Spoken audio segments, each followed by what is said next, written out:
Hey everybody, it's Sam Taylor, Cancer Cure Bus, and yes, I am back.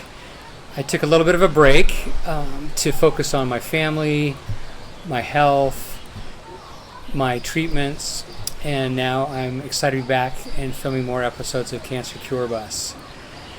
Some things have changed. The venue obviously has changed. The first 20 episodes we filmed at MD Anderson Cancer Center in Houston, Texas. My doctors said they wanted me to increase my vitamin D levels, and they said that sunshine and fresh air would be good for me. So we packed up the family and took a family vacation here to the beautiful island of Maui in Hawaii. The last episode I filmed for Cancer Cure Bus was right before Christmas 2016.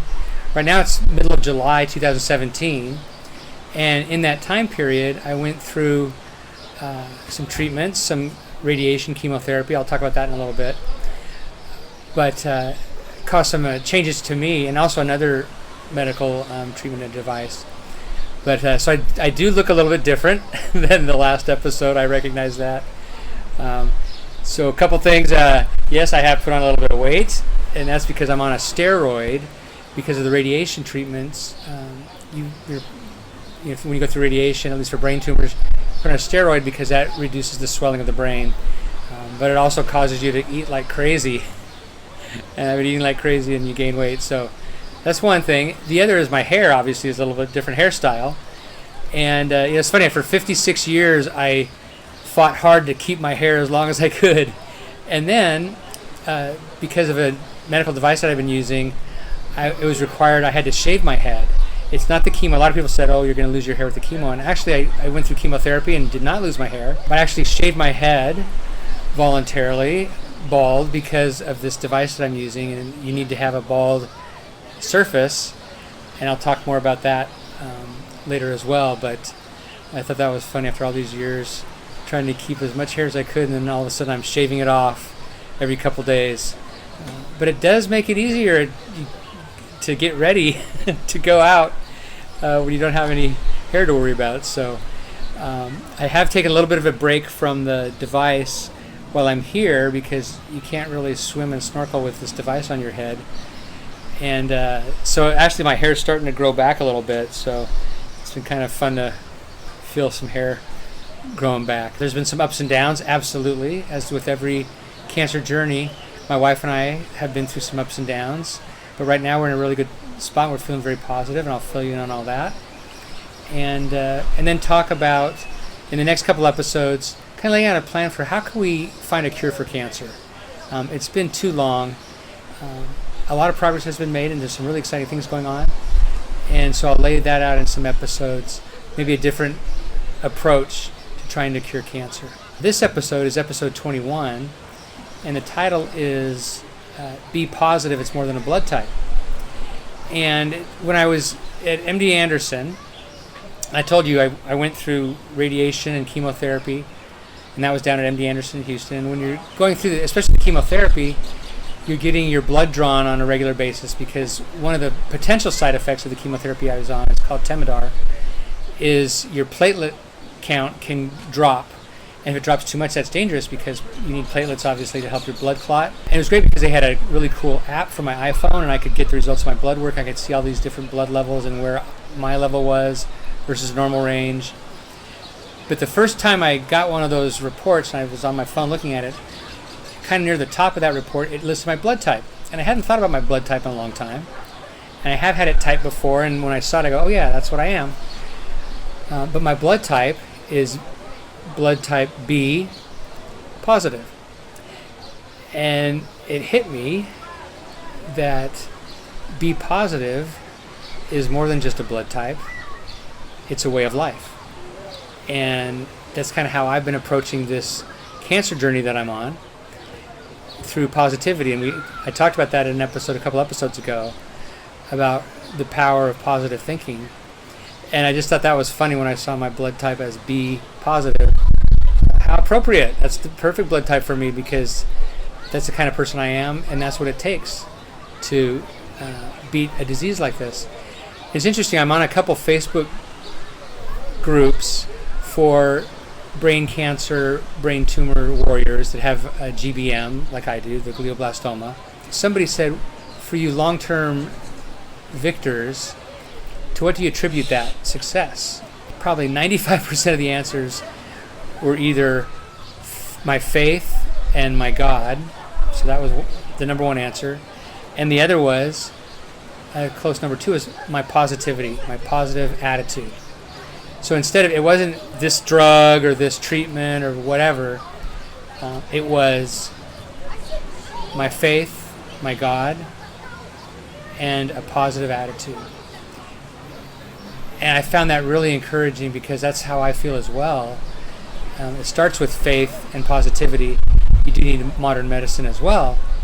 But it was really interesting that this group of 50 or more brain cancer warriors had all come to that same conclusion. Of that's what was helping them get through and why they were beating the odds and the statistics. It was because of their faith, their God, and positive attitude.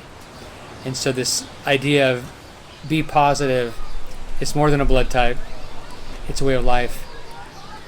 I really do feel like it is important in beating any challenge that you face, whether it's cancer or any challenge. And let's face it, we all go through challenges in life. That's part of this journey of life that we're on. We learn from them. It makes us stronger. And the way to get through that is through positivity. I mentioned MD Anderson. I went through it's called the standard of care. First you do surgery, and then the standard of care is you follow that up with radiation and chemotherapy for 6 weeks. So at MD Anderson, I did 6 weeks of radiation and chemotherapy, 5 days a week, and went through that process, which was amazing, the technology now, and especially the radiation. And you go in, they fit you with it's kind of a plastic waffle cone type of mask that is form-fitted to your head, that then when you lay down in the radiation machine, they bolt you down basically with this mask on your head, so your head cannot move an inch or a millimeter. You're locked in, because they want to make sure that every time you go into the radiation machine 5 days a week for 6 weeks, your head is in exactly the same position, because they know where the tumor is, and it's all computer generated where the radiation is zapping. So it's zapping the tumor itself, it's zapping the areas around the tumor, because with glioblastoma, we know that those tumor cells have already migrated into other parts of the brain, the healthy tissue.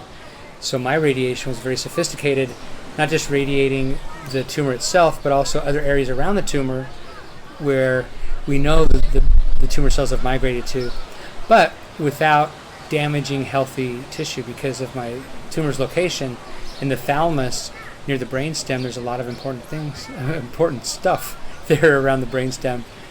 And my doctor's was Dr. Caroline Chung, and she did great work on the radiation for me to be able to get maximum damage to the tumor and those little tumor cells that are left behind, but without damaging important parts of my brain that affect things like long-term memory, where that could have been not a great result if there would have been damage to some of those areas. Radiation day 2. Let's do it.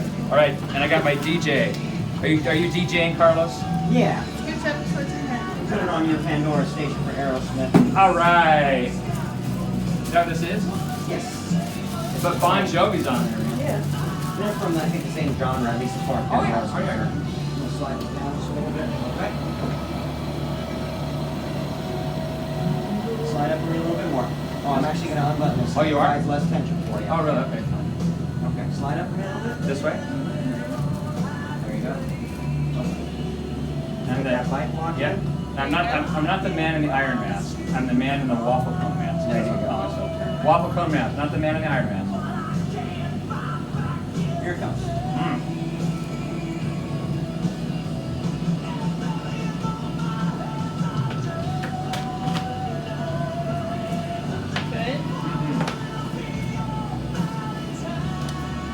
Go ahead.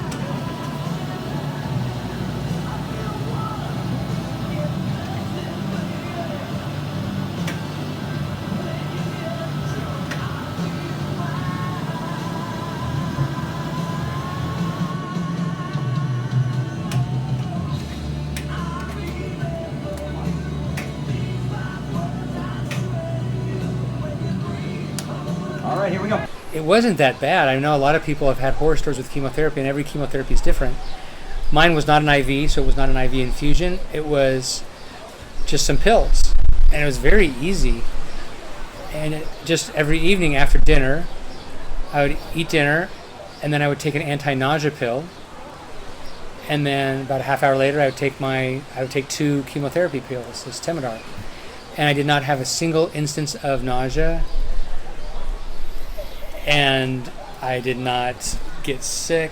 But I want to wrap it up here, and just again with my message to all you cancer warriors out there: keep your faith, stay strong, and stay positive. You will find peace,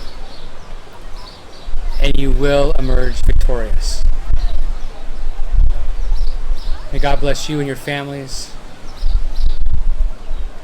Until the next time, thank you.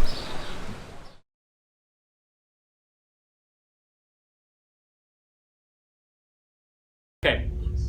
All right, done with the radiation, 6 weeks, and I get to ring the bell. Yeah. All right, and come in here. I need my crew here. Come on.